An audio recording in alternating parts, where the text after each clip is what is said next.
پیش کریں گے۔ کراچی متحدہ قومی موومنٹ پاکستان کے deputy convener doctor Farooq Sattar وفد کے ہمراہ سربراہ پاکستان سنی تحریک محمد ثروت اعجاز قادری کی رہائش گاہ قادری ہاؤس پہنچ گئے۔ MQM پاکستان کے تحت 10 اگست کو ہونے والے پروگرام پر سلسلہ تقریبات عشرِ آزادی کا دعوت نامہ پیش کیا، جو کہ ثروت اعجاز قادری نے دعوت نامہ قبول کر لیا اور پروگرام میں شرکت کی یقین دہانی کرا دی۔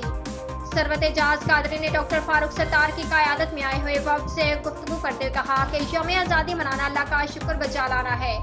آزادی عظیم نعمت ہے جو ہمارے علماء مشائخ آباء و اجداد نے 22 لاکھ جانوں کے نذرانے دے کر حاصل کیا ہے۔ اپنے اسلاف کی قربانی کو کسی طور بھی فراموش نہیں ہونے دیں گے۔ یوم آزادی شایان شان طریقے سے منانا، ملک سے محبت کا اظہار، شہداء کو خراج عقیدت پیش کریں گے۔